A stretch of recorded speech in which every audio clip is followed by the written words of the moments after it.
And then one of these clients came along and said to me, well, I've read about this condition online. Do you think I could have this? And in all honesty, I had never heard of it. All of my years at university and all of the other study that I'd done, never, ever came across this condition. And so I did a bit of a deep dive to try and understand it. And gosh, once you start seeing this condition, you can't stop seeing it, in terms of, I just go to the supermarket and I see people that are walking around potentially with this condition, no knowledge that they have this condition, and therefore their lives are significantly impacted, in terms of mobility and pain and all of these sorts of things. And so now the vast majority of my day-to-day functional nutrition practice is working with particularly ladies with lipedema.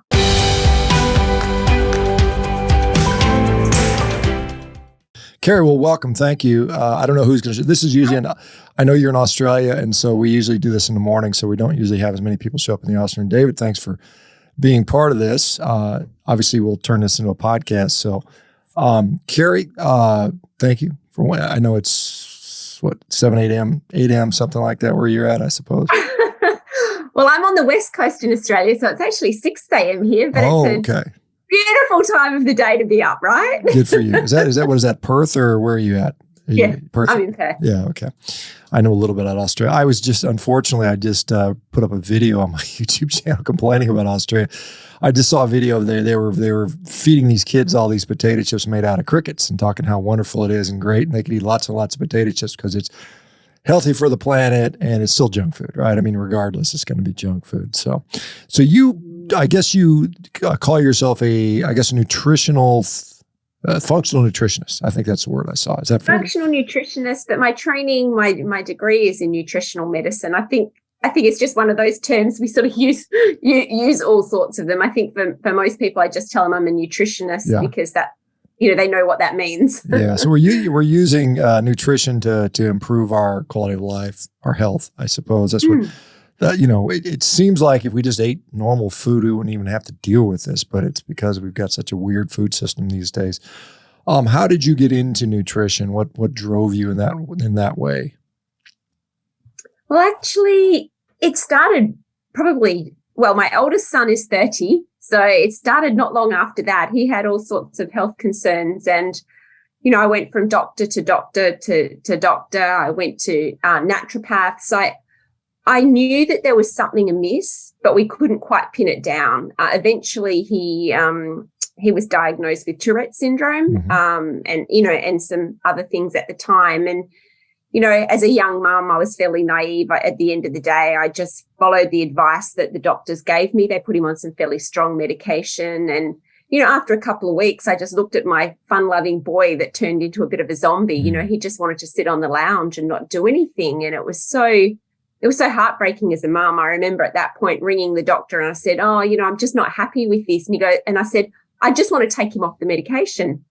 And the doctor said, don't do that. You have to wean him off or he could have a heart attack. and that was never explained to me. I really felt so concerned. I didn't know what to do at that point. And that really led me to alternative medicine. I felt like, the conventional world of medicine just wasn't right for him. It wasn't right for our family. And so I did this deep dive into trying to understand which nutrients did I need to give him to help, rectify some of the potential imbalances that were going on there. And that probably went on for 10 or 15 years until, he no longer had a Tourette's diagnosis. But it really led me into understanding the role at that time, it was more particularly the nutrients. And so that's what I thought was the answer, just give someone heavy doses of all sorts of nutrients and they'll start to feel better. I went back to school in my 40s with 6 kids in tow. Wow. To study nutrition. And I really came to realize the power of food. Yes, some of those nutrients filled some gaps for my son, but I started to understand, well, why are the gaps? What's going on with his nutrition? What's going on with our food supply that led to him having all of these sort of external manifestations of imbalances in his system? Yeah, it's interesting. And Tourette's is something, and I've seen people recover from Tourette's, a couple now, with changing a diet, which is kind of really interesting. And most physicians, most neurologists or whoever you might go to for Tourette syndrome would totally dismiss it out of hand and say, there's nothing about diet. I see that with even gastroenterologists talking about things like, inflammatory bowel disease. Well, diet has nothing to do with it. And I'm like, this is the most ridiculous thing I have ever heard. So, I mean, I guess I'm assuming, because you're talking to me, you're not probably someone that practices a standard sort of dietary pattern, which would be lots of whole grains and, 10 servings of fruits and vegetables and, 60% carbohydrate. Is that fair to say, or are you in that, or is that part of your deal? Well, if you'd spoken to me 10 years ago, I would have thought the solution was here in Australia, what we would call the Australian sort of food pyramid, yes, getting rid of some of those junky foods, but focusing on, that pyramid where the grains and everything were down the bottom. My life's very different now. I've certainly come to appreciate the challenge that carbohydrates are for so many of us. I would say that I follow a keto way of eating. I'm not an absolute purist when it comes to that. I listen to my body. I know that there are certain times when I feel like I need to just listen to what my body's calling out for. But that's because I've sort of, I guess, in some ways trained myself over such a long period of time to start to recognize things. And maybe because of the line of work that I'm in, that I have that awareness of what my body might be calling out for. But I know that that's been a very long journey for me. And I know it's a long journey for many people to really come to be able to listen to their body, for sure. Yeah. And it's interesting because, the people that I think what's most people may not understand is nutrition is still, I mean, I guess theoretically it should be quite simple. Every animal on the planet knows how to eat and stay healthy without, until they get eaten by something else or something happens to them. But as humans, we're just like, there's all kinds of theories and philosophies and studies, and the new study contradicts the old study, and we're just kind of constantly confused by this stuff. And I mean, sometimes it's just like, well, what is actually working for people that I know and work with? And why don't we just, it's like, I made this humorous thing. It's like, people are critical if you post the success of others and claim that you can be successful with this, as if, thousands of people having success doesn't mean anything. And I think it does. But what is your day-to-day practice look like then as a functional nutritionist? Are you referring to by practice as in what I'm eating? Is that what you mean? Well, I mean, no, when you deal with your clients, the folks that you're taking care of. Sure. Yeah. So functional nutrition, I suppose, is a step to the side of what we would consider traditional nutrition. And it's really, looking at food functionally in the way that it helps to impact our body, impacts our health. I sort of follow the same sort of mindset as functional medicine practitioners, where we're trying to understand what's going on underneath. That really many of the things that people come to me for are external manifestations of something going amiss, in terms of imbalances internally. And they're the things that we sort of need to be working on and addressing, some of those underlying things you mentioned before. A gastroenterologist might not even see the connection between the food that someone's eating and their symptoms. What we try and do is, start sort of from a top-down kind of philosophy that we have to get the digestion working right first. You can eat the best diet in the world, but if you're not digesting it, you're not absorbing the nutrients from it, then you're really not going to get the benefit from it. So, we have to start there, looking at the health of the gut, looking at all of these other systems to see how they're all working together, where there may be some holes that need to get plugged. And then we focus on the nutrition. What was really interesting to me is once I finished my studies and went out into practice, I run my own clinic, that the vast majority of people would come to me and they would say, oh, I'm here because I've got this, and I want to lose weight. And it always seemed like the "and I want to lose weight" was kind of tagged on the end, because in some ways as a society, we don't want to come out up front. Like my sole problem is I want to lose weight. And so even though I kind of wanted to be a health detective and try and work out what some of these underlying factors that I just mentioned were, it ended up that the vast majority of my clients wanted to lose weight as, part of their health improvement strategy. And that's kind of really what led me to the majority of my day-to-day work these days. I'm a coach with Lipedema Simplified. I think, Shawn, you're quite familiar with Lipedema Simplified. Yeah, I've done a number of interviews with some lipedema folks. Yeah, I'm definitely, no one can accuse me of not being lipedema friendly. Aware. Well, that would still put you in the minority. It's a health condition that's not very well known. Sure. Most people have heard of lymphedema or know someone with lymphedema, which is more like swelling of a particular limb. Lipedema is more like a bilateral, I guess it's a swelling, but it's more a fatty tissue disorder. And so the way that this happened, actually, going back to what I mentioned before about so many people come to see me and just tag on the end, oh, and I want to lose weight, I ended up with many, many weight loss clients. And of course, I followed that same recommendation that I learned at university, eat less, exercise more, that we know doesn't necessarily work for the vast majority of people, but it does work for some. And so, it's become the particular way that people approach this. But I would end up with some clients having amazing success just moving to what I would call a real food diet. So focusing on less sugar, no sugar, removing the processed foods, just focusing on protein, healthy vegetables. And at that point, I did sort of encourage some grains in there.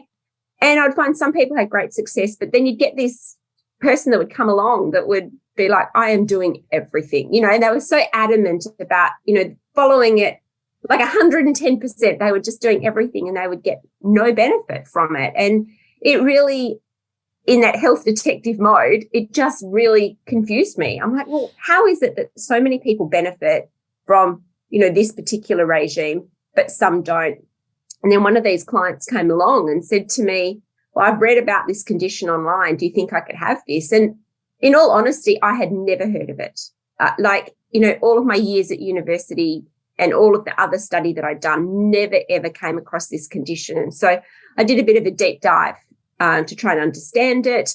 And gosh, once you start seeing this condition, you can't stop seeing it, in terms of, I just go to the supermarket and I see people that are walking around potentially with this condition, no knowledge that they have this condition, and therefore their lives are significantly impacted, in terms of mobility and pain and all of these sorts of things. And so now the vast majority of my day-to-day functional nutrition practice is working with particularly ladies with lipedema, which is quite an interesting kind of variation from where I started 30 years ago, really doing this deep dive to help, I guess, neurological conditions. And correct me if I'm wrong, but I think women are by and large the vast majority of people that are affected with lipedema. Men are very rarely, affected with. Very rarely. Let me go back to a point you made about, you said you can eat a really good diet, and yet if your digestive system is compromised in some way,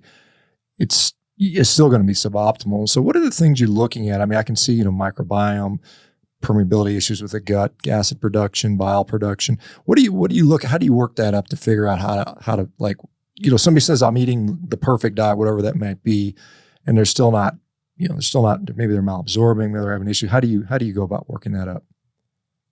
So a lot of it's really questions and answers. Most of us know more about ourselves than we realize.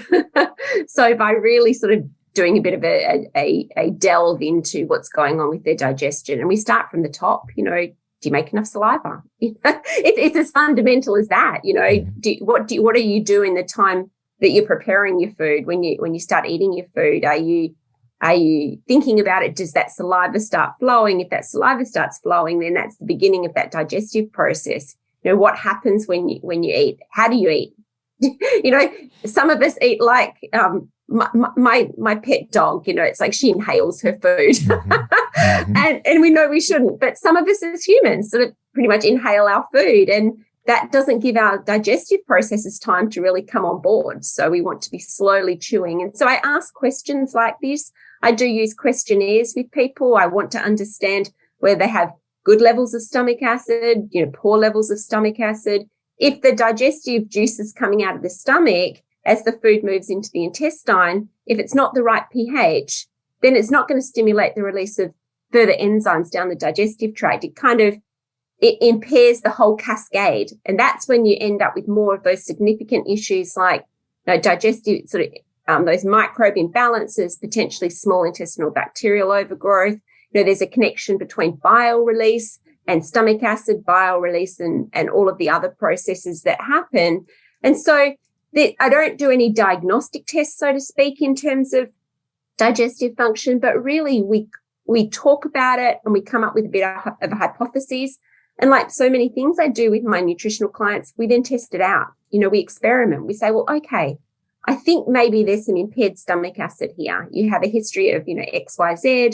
Let's test out. Let's add in some supplemental digestive enzymes. Let's see how you feel. And sometimes people come back to me and go, oh my goodness, really? It was as simple as that? It makes so much difference. I don't have that heaviness after meals. It just feels like everything's working better.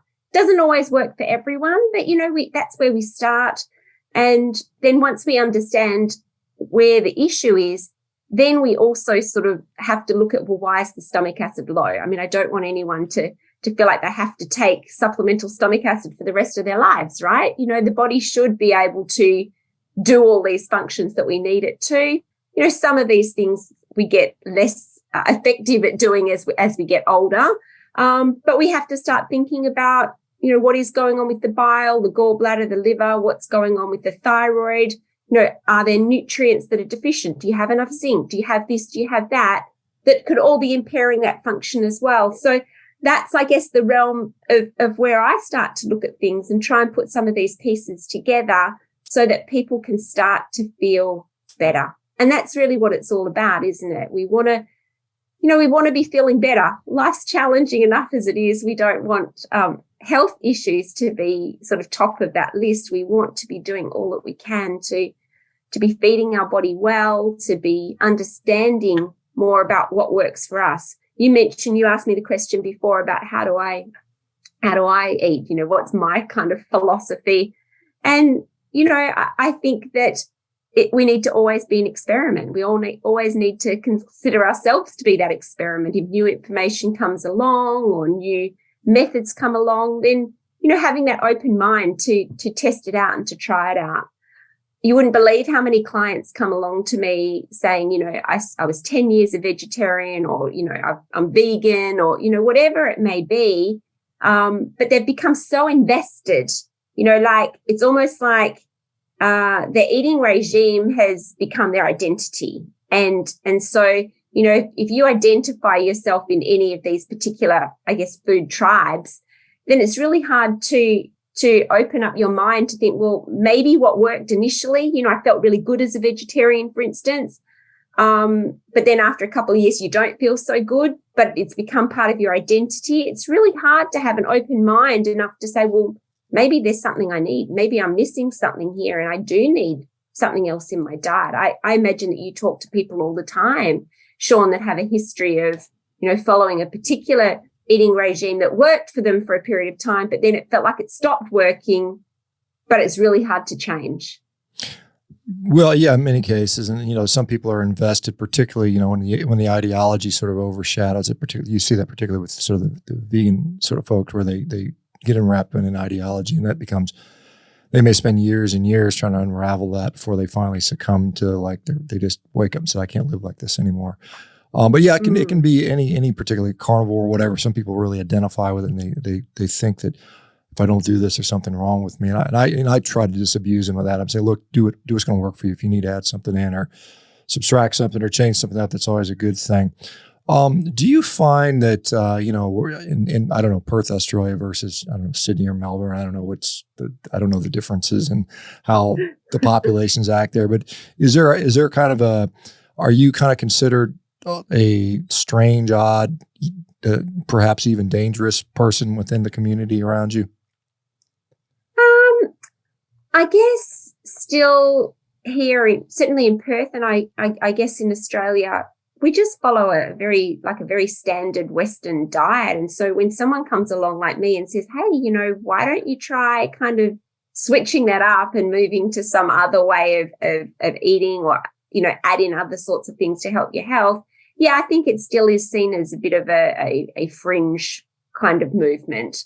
Hopefully over time that will change. Certainly, my focus on holistic health is still somewhat fringe, but, it's a journey.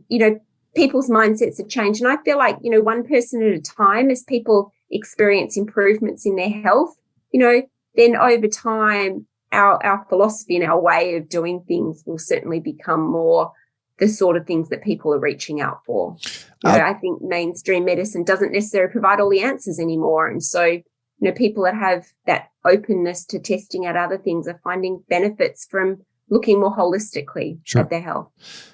You'd mentioned, a lot of people want to lose weight, and they'll say that at the end, but what conditions have you seen been amenable to nutritional changes? I know I'll put one out there.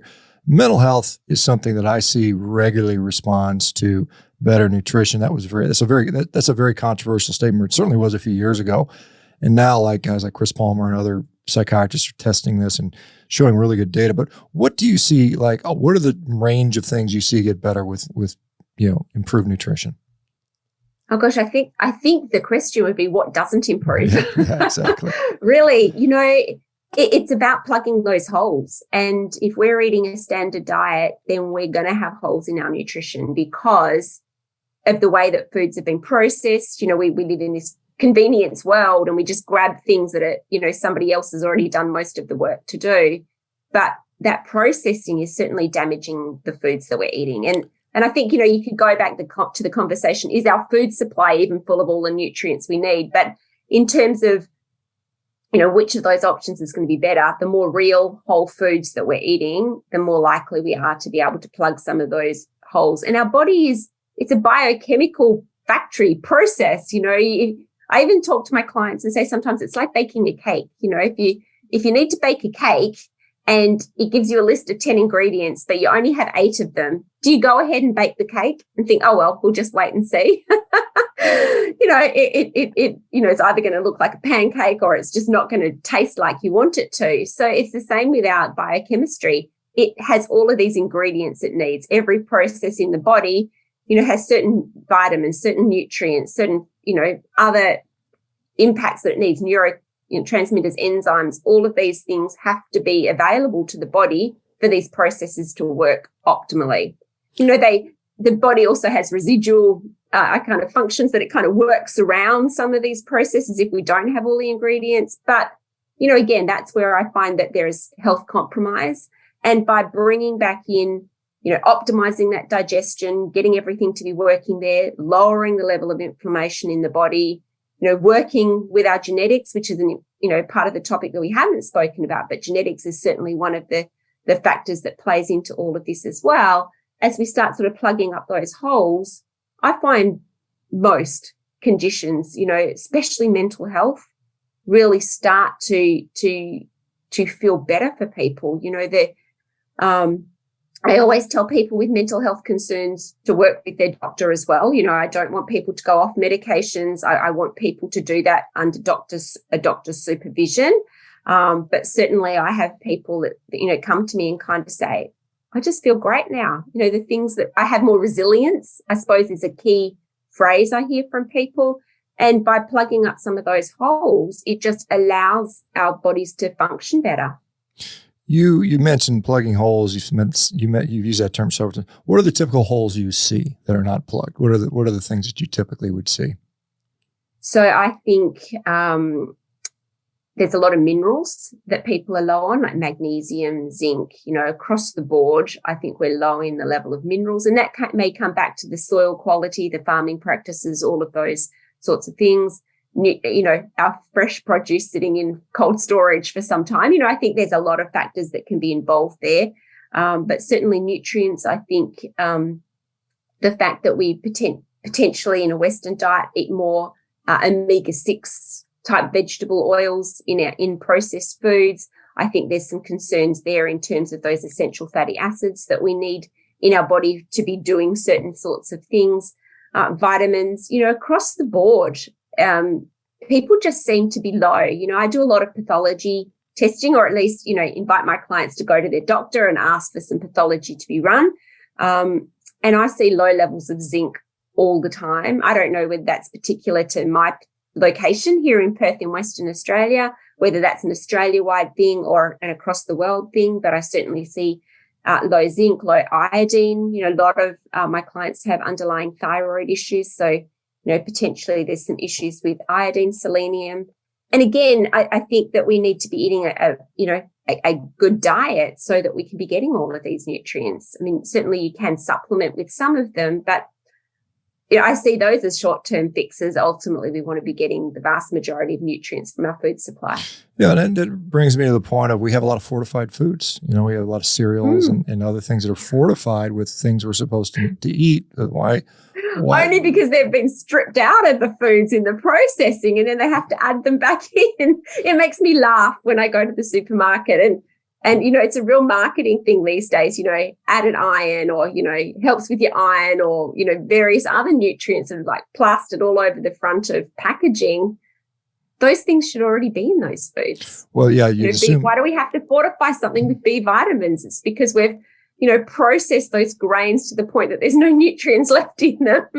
So, yeah. But yeah, I'm sure that's a worldwide phenomenon these days in terms of marketing and telling us what we think we need to hear that, this food has more nutrients in it than the next. Yeah, it's kind of funny. You can do an experiment on a box of cereal with a magnet, and you can literally pull off the iron fortification off some of the cereal, and you can actually get iron filings that will come out on the box. Oh my goodness, really? I'm going to have to try that. Yeah, get a powerful magnet and an iron fortified cereal and do that, and you'd be shocked. You can actually pull the iron out of the cereal, and it has these little iron pieces there. So it's absolutely, kind of bizarre. Do you, obviously there's certain dietary patterns, and I'll pick on the vegan diet because it's well known, things like B12 and some of these other things, K2, D3, on and on and on. I'll say carnosine, creatine, carnitine, taurine, on and on and on. But do you find that different dietary patterns have different requirements? Is that a possibility? You mentioned zinc. We know that certain things bind zinc, so they render it not as absorbable. I think phytic acid is one that has been demonstrated. I think even the USRDA is now recommending you double or triple your zinc consumption if you're eating X amount of phytates or phytic acid foods. So, do you think that's a fairly common thing that we have these different, maybe different dietary patterns affect what we require? Yeah, certainly, and I think that comes down to the more restricted our diet in terms of the variety of foods that we're eating, the more potential there is to miss out on certain nutrients. And yeah, the whole phytic acid, limiting our ability to absorb certain things is an issue. But I do wonder, 200 years ago, they weren't worrying about these things. I acknowledge that there can be some concerns there with the vegetables and the sorts of foods that we're combining them with and whether we're going to get maximum amount of absorption from them. But are some of these just modern issues in terms of the fact that our food supply is already so corrupted and so damaged that these things have become more of an issue? Would we in the past have been getting more nutrients out of all of our foods, and so these things weren't such an issue? Although I guess you go back, scurvy, there were, rickets, there were all sorts of nutritional deficits that caused people health issues. So, yeah, it's a really interesting question that you pose for sure. Yeah, when we go back and you look at the things like pellagra, scurvy, all these different, niacin deficiency, thiamine deficiencies, beriberi, all these things that were, we'd see them in different parts of the world, 1900s. So people starting to fortify the grain that we're feeding everybody. But, maybe it was because they were on the wrong style of diet in the first place, and you wouldn't have had your diet, focused on something other, and I always look at things like meat, they're a pretty good source of some of these things. But do you run? Pellagra is a great example that you're sharing there, that because of various circumstances that were going on, in the south of the US, they were, predominantly eating corn and, not much else. And so they really, that comes down to their diet was so restricted for obvious reasons. I can't remember all the details, but I think there was like a famine or, there was something going on and they were really just focusing on corn. And you can't eat a diet with just predominantly one particular grain without it impacting all sorts of other things. You really do want to be kind of eating within your capacity as diverse sort of options as you possibly can, even in terms of carnivore, which, we haven't kind of got to that, but, you don't want to just be eating beef every day, 2 or 3 meals a day of beef. You really do want to be kind of, as much as you possibly can, eating as diverse array of different types of animal protein as you possibly can to cover some of those bases.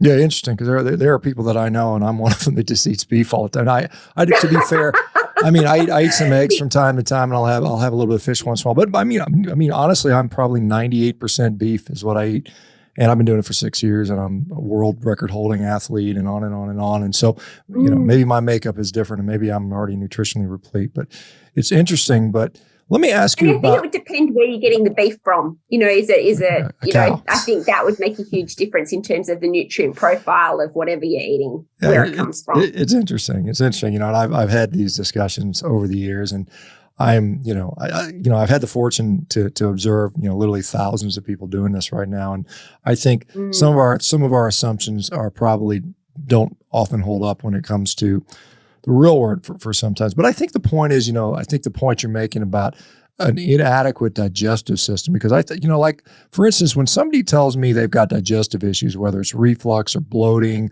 or, some of the diseases, IBS, IBD, it's like, there's something wrong with their digestive tract, and, you've got to figure that out. And that may be impeding your ability to absorb things correctly. And so there's a lot of people with that. I don't know how common IBS is in Australia. I know it's in the United States, it's around 10-15% of the population are diagnosed with that. Probably an equal number are, undiagnosed that are going there, and, they can't figure out they're always bloating.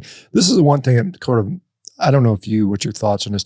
There's a lot of women on social media posting about their bloated bellies and how normal it is. And we should embrace that. And, they call them food babies, and we should just, celebrate it. It's normal. And I always sit to myself saying, why would that be normal? I mean, if my lung was expanding out or hurting whenever I breathed, I wouldn't think that was normal. But what do you think about that concept of normalizing this sort of digestive pathology, in my view? Yeah, and I understand where it's coming from, but to me, it's not normal. It's not the way the digestive tract should be functioning. Yes, obviously, we eat a lot, you may feel heavy in your stomach, but we should have the machinery in our digestive tract to be dealing with that. As soon as there's pain, that tells me that there's, various different functions in the body, that the immune system's going to respond to that. Our stress is going to, we're going to end up with a stress response related to that. And so that's sort of the beginning of a cascade of all sorts of processes in the body that we don't necessarily want to have happening. But I think, to me, that, the idea of, that food baby, that bloating after every meal, that just tells me there is something fundamentally going on that we need to be addressing, that I wouldn't want to be feeling bloated after every meal. That would take a lot of the fun out of eating, wouldn't it? I'm a bit of a foodie at heart. I love my food, and I wouldn't want to be experiencing that. But I think that comes back to what's going on with our food, what's going on with our digestion. I mentioned bile before. It's one of those processes in the body that's so important. And yet I think the recent statistic I heard was in the US last year, 750,000 people had their gallbladders removed. 750,000. That's, 750,000 people. And yet we need all of these bits and pieces of our body. Yes, I know if somebody's got gallstones and everything's inflamed, there's no option, or it's deemed that there's no option. But my concern is what then happens down the track from there. Similar to the appendix. I remember when I took my one of my younger boys to the hospital because he was having appendix issues. The GP or the doctor in the hospital said to him, "This is good news, mate." Like, my son was about 11. "This is good news. You'll be able to go to Antarctica one day because you're not going to have an appendix. We're going to rip it out tonight." And I remember thinking, what? Like, what does that mean? Apparently, you cannot work in Antarctica if you have an appendix, because the risk is if you get appendicitis, there's no option for surgery. Anyway, that's a bit of an aside, but the more we've come to realize the appendix isn't some, little sort of byproduct that's left over from years and years and years of genetic evolution. It has a function. Our gallbladder has a function. All of these parts of our system have a function, and we want them to be working well. So, yes, my son did lose his appendix. He can one day work in Antarctica if he ever chooses to. But he's had digestive issues since. So, we've had to work really hard to help support his body. That appendix is a bit of a reservoir of microbes that if for some reason your digestion gets impacted, say, for instance, you get food poisoning and you lose the contents of your digestive tract, then those reserved microbes come in and help restore the population of your digestive tract. So, it's the world that we live in. For my son in particular, he would have died if he hadn't had his appendix out. So, there was no options there. But we certainly want to be thinking about the anatomy of the digestive tract, the function of the digestive tract. Mechanically, is it doing everything? Chemically, is it doing everything to really help with those digestive processes? And I think if they are, ultimately we should be able to eat without that bloating, without that food baby sort of scenario going on. I know many women that have moved to a carnivore diet, and all of a sudden that's, the first thing they notice. I just don't bloat after food. It sort of leaves you to wonder. Well, it doesn't, I guess, leave me to wonder, but I for the majority of people, I go, well, why does that work? But it's because we're potentially taking out some of those foods that are inflammatory for those particular people, that are contributing to that digestive impairment. Yeah, I mean, I fortunately, I still have my tonsils, I still have my appendix, I've got all my parts. I haven't had anything taken out of me, but I can remember working as an orthopedic surgeon, knocking out knee scopes, doing 6 or 7 a day. And just across the hall from me was a general surgeon ripping out gallbladders all day long. It was like there was a never-ending supply of gallbladders that had to come out. But it is, it's kind of interesting that we just so willy-nilly cut. Now with the bariatric surgery, just doing these vertical sleeve gastrectomies and chopping out pieces of body parts, and the long-term data seems like people are not doing as well as they thought initially. And we always sort of see that there's this promise at the beginning, and then when you look at the long-term data, nothing kills results like long-term data. That's what's often been said about that. Yeah, but we live in this like quick solution world, don't we? That we, give me the solution and let me do it now. And so, it's just the way that it's become, I think, things like, weight loss surgery is huge. It's huge. And I see too, clients that come to me, 2-5 years later, and they've lost weight, but their mental health may not be as good. There's other issues that have come up because ultimately their diets become quite restricted. They're not eating enough. They're not getting all the nutrients. And so, going back to that sort of fact that we're biochemical beings, we're like a factory. If you don't have all the raw ingredients, you don't necessarily get everything you need. And one of the biggest issues I see here in Australia, and it may just be my population, but we just don't eat enough protein. Across the board, whether you're carnivore or whatever way that you're practicing, or whatever food philosophy you have, that protein is just maybe especially for women, it's not ladylike to go to a restaurant and order a steak. We might go and we'll go, oh, I'll have the salad, thanks. But we do need a lot of protein. We break that down into those amino acids that are those, fundamental ingredients to make our neurotransmitters and to make our enzymes and do all of these other things. Repair and healing in the body needs protein, right? Yeah, I wonder how many times, I don't know, because I've never done it. I go to a restaurant, I get what I want. If I want a steak, I'm going to get a steak.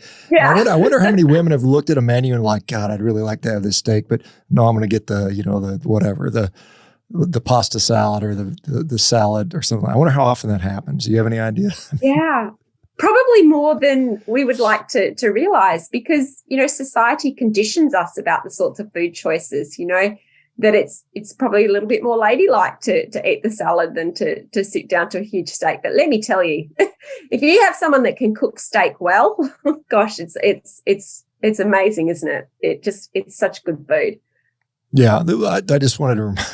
You mentioned our Antarctica. So when I was doing my training as a resident, we actually covered Antarctica. We had a remote Zoom sort of, telemedicine clinic in Antarctica. So every once in a while, if you're on call, they would call you from Antarctica, and somebody had fallen and had some orthopedic injury. And so we would provide care to Antarctica, which I think I was only called once in my entire 5 years there, but because there's not that many people in Antarctica, as you might imagine. But I didn't know that about the appendix. I know, like, it's kind of interesting. I wonder if you're allowed to go up in space without an appendix or something like that. It could be a similar situation where there's no reason to do that. I wonder if that just seems like a weird policy to me. But anyway. It was weird when I heard it. Let me tell you, it's been an ongoing joke in our family. Like, oh, well, only one of us could ever go to Antarctica. In all honesty, I don't think any of us are ever going to go to Antarctica. You're not too far away. I know when I was in New Zealand, Antarctica is, in fact, many of the expeditions are Antarctica start in New Zealand. So it's interesting there. Do you find, I guess I was, because since I don't live in Australia and I probably won't be visiting anytime soon. What is the climate like in Australia right now? I keep hearing about, there's a lot of climate change, mitigation, net zero, whatever. Are they coming after the animal-based proteins? Are they trying to get rid of that? What is the actuality that's happening as far as you can tell? Or I don't know if you pay attention to that. Yeah, I'm probably not the right person to ask about that. I my life is full. I have to say it's probably not something I really sort of have delved into. There's certainly, groups in the population, and certainly in the media, that, we shouldn't be eating meat. We should be doing this. Everything should be plant-based. There's certainly a group of the population that would, encourage that. I don't know where we're heading in terms of our climate change policy here in our country, but gosh, we've been ravaged by the effects of climate change. And so in terms of floods, fires, all sorts of things like that, which just makes some of that argument that people have that we need to, change our food supply, that they're getting more voice. So, who knows what the next 5 to 10 years will bring with that, but certainly an interesting thing to consider. Yeah, well, my sort of 2 cents, which is about worth that. I don't know that the food supply is the major driver of that. I think there's far other things that are doing it. And I think and there's a lot of people that think man has nothing to do with the climate. It's all the sun and the moon and that stuff. And I don't know. I'm not a climate scientist. I couldn't tell you. I can't. There's no way for me to tell.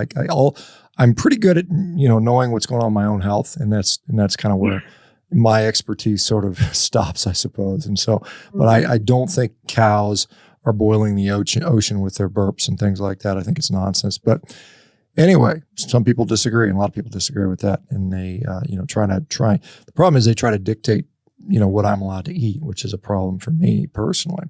Where do you, as far as your practice is going, are you online? Do you do a lot of digital work? Is it mostly in person, or how do you see your practice evolving or how has it evolved? Have you, like you said, 10 years ago, you would have been the pyramid, the Australian pyramid. Now you've made your changes. What has driven you to make those changes, just out of curiosity?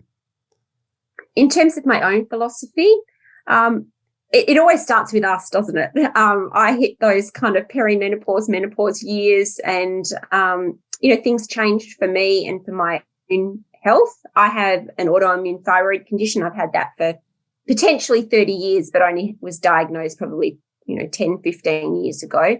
So that's sort of my underlying focus is on, what can I do for me? But any information that I learn, then I obviously I use with my clients. I moved into a more ketogenic way of eating a number of years ago. I found that that's made a huge difference for, those menopausal symptoms that were starting to kind of rear their ugly head that was starting to impact me. These days, in terms of my practice, it used to be mostly in person. Now it's probably 50-50. I think a lot of us got used to Zoom during the pandemic. And so it's just easier to work with people that way. I now work with people worldwide with lipedema. That's probably my passion project at the moment, in terms of once I came to understand lipedema, as much as I love working with people with all sorts of health concerns, once I learned about this particular condition from that client I mentioned before that came to me and said, well, is this why I'm not losing weight? I started to recognize it in my own family tree. And once I recognized it in my own family tree, I realized that we have a genetic predisposition towards this condition. And so, many of the women in my family now eat in this way. I also, because that's the vast majority of my clientele, I work with them with a ketogenic diet. I always start at keto rather than sort of jumping into, I see carnivore as more like an advanced practice of keto.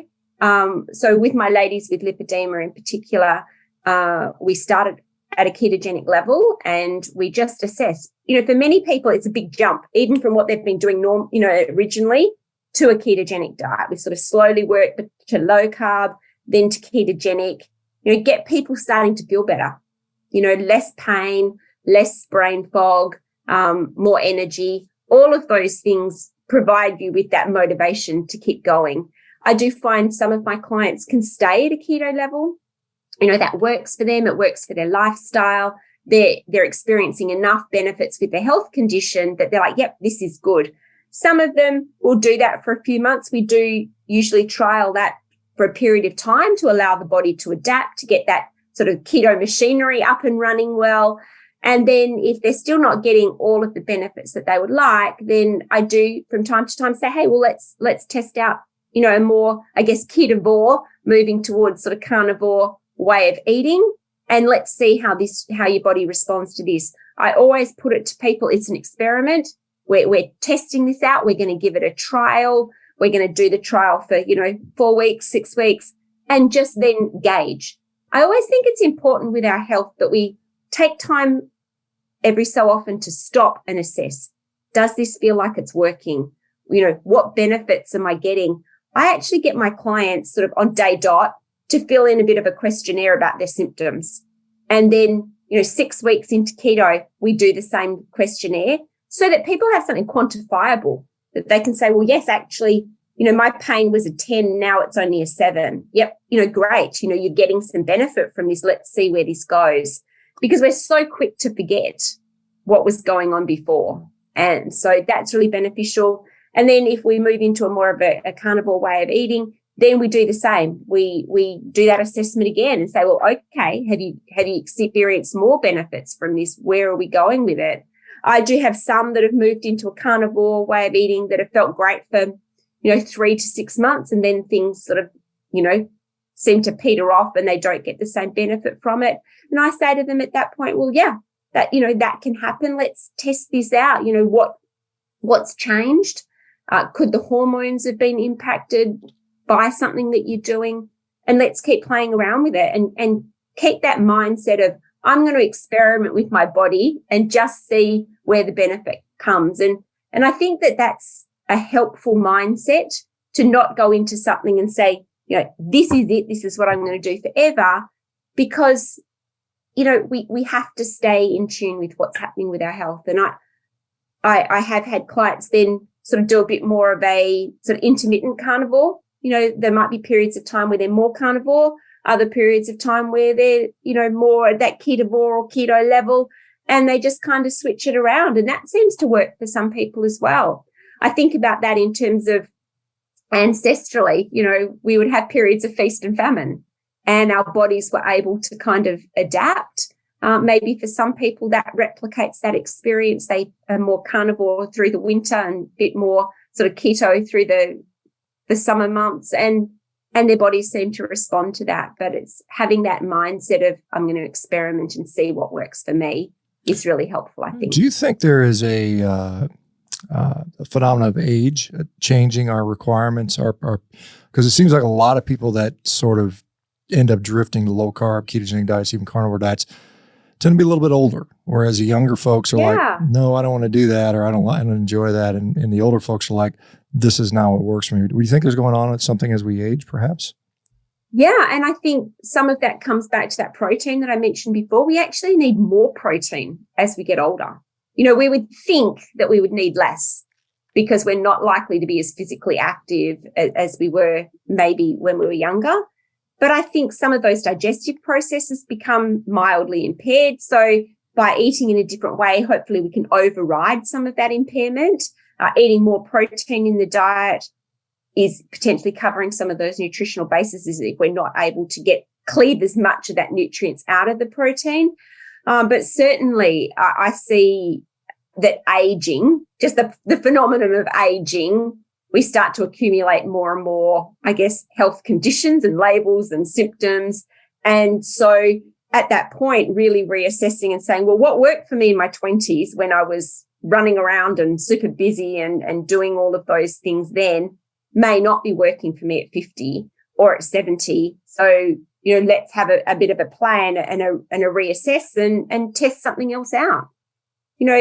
Like I said before, we don't have to set anything in stone. What's the harm of testing out a ketogenic diet for, 6-8 weeks and just seeing how your body responds, or even testing out carnivore or a hybrid of them and just seeing how your body responds. It's doable, and you may find some incredible benefits at the end of the experiment, right? Sure. Absolutely. I think it's something you want to, test it out for yourself. Cause like I said, I don't think the nutrition science is, it's far from perfect. And I would say in many cases, it's not even very good, depending upon what you're looking at. So it does sort of make sense to sort of test it out on yourself. As far as, well, this is something, you mentioned protein, and protein is vilified by a lot of people. A lot of people think we eat too much protein. There's, particularly in the plant-based camp, they seem to think that protein makes us age, makes us get cancer, is going to kill us, it's going to destroy our kidneys. Where is that coming from? And do you sort of have any thoughts on that? So, yeah, I do. And I was certainly taught that at university too. I remember a lecturer saying to me, in 10 years, we're going to have this epidemic of kidney disease because people are drinking protein smoothies for breakfast. And, when a lecturer or somebody that you see as a mentor tells you that, you take it on board, right? And I think across society, we've taken on board some of these teachings that we've been told are valid without necessarily the research being there. There's certainly been more research in recent years that have suggested, well, that protein isn't impacting our kidneys as much as we thought they would. If you already have a kidney impairment, then obviously you need to assess and go with particular medical guidance. But for the vast majority of us without kidney disease, I actually think that part of the epidemic of obesity these days is because we're not eating enough protein. There was some great research done, and it's pretty old research now, here in Australia, actually, called the protein leverage hypothesis. Have you heard of that?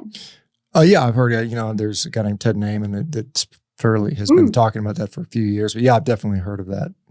Yeah, that, if we don't eat enough protein, then those sensors in our body keep saying, hang on, I need something, and we just keep eating. And, so many people move into a ketogenic or, ultimately a ketovore, carnivore kind of way of eating, and they don't feel like they need to snack at night anymore. And, that to me kind of says something's changing here. Yes, I know we talk about the fat in the food being, that, helps with satiety. Protein helps with satiety. But I think we're actually covering some nutritional bases, and our body no longer is screaming at us saying, let's eat. And, let's face it, in the Western world, after we've eaten dinner, if we get those sort of snack messages coming at us, we're not likely to go back and eat a second dinner. We're likely to reach for ice cream or, some other, or chips or something else that isn't going to fill that protein need that the body has. And so it just keeps us in this perpetual state of wanting to snack. And so, that's where I see some of the benefits from this, that we're actually getting more protein in the diet. I guess you mentioned before, it takes time, 10, 20 years to look at the results of some of these things. And I guess that's part of the issue with nutritional science is we don't have the time frame to be looking at some of these interventions yet. But over time, we'll certainly be able to do that research and look back and go, well, those people who are eating in this particular way, where are they now? What's happening with their health now? Are there actually more cases of cancer or any of these other health conditions? And, hopefully we'll be incredibly surprised in terms of those results and go, oh, wow, finally now we have an answer to, how we are best eating to help support our bodies. Yeah, I think the funny thing that I see, because, I think, call me a cynic, but I think sort of the push away from protein, a lot of it comes from these snack food companies. Just want you to preferentially eat cheap grain-based snack. And now that they're going to be pushing bugs, protein will suddenly make a comeback, but it'll have to be bug protein. So it's like, well, the protein's good, but it's coming from bugs. And so we'll see a shift. That's my prediction. Maybe I'll be wrong. We'll see. I saw cricket flour in my supermarket not so long ago, and I just went, yeah, maybe, but not for me. Well, I mean, I think there's I just couldn't quite go there. Have you tried some of these new foods? No. All sorts I mean, I should say years and years ago, there were some cricket protein bars on the market, maybe 7-8 years ago, and I tried one, and I didn't think it tasted very good. But I mean, there's a reason why we universally find bugs kind of disgusting. I just don't think we're designed to eat them. And I know there's people that eat them around the world, but usually poor people that can't afford anything else. And they're kind of forced into that. And maybe a few people consider them a delicacy, but I think there's I'm not interested in it. If you want to eat it, more power to you, but don't force it on me or my family.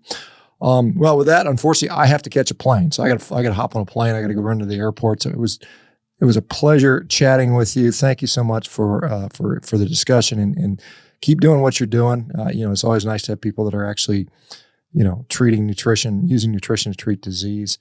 Thank you very much. Is there a place somebody can go to find you? If somebody in Australia wanted to find you for a consultation or find you on social media, where would they go? There's 2 places. So anyone with lipedema that needs to sort of reach out to me, I have an email address through Lipedema Simplified because I coach with them. So that's just Carrie at lipedema-simplified.org. But here in Australia, my website is just my name. So it's just carriereedy.com, and they can find me that way. But this has been really fun, Shawn. Thank you so much for inviting me to have a chat with you. It's been really enjoyable. Thank you. Thank you too. Well, enjoy the rest of your day. It's an early morning. Like I said, I got to hop on a plane. The rest of you guys, I'll see you not tomorrow. Well, maybe Sunday. No, I think I'm not going to see you for a couple of days. I'll see you by Monday anyway. Bye-bye, everybody. Take care now. Bye-bye.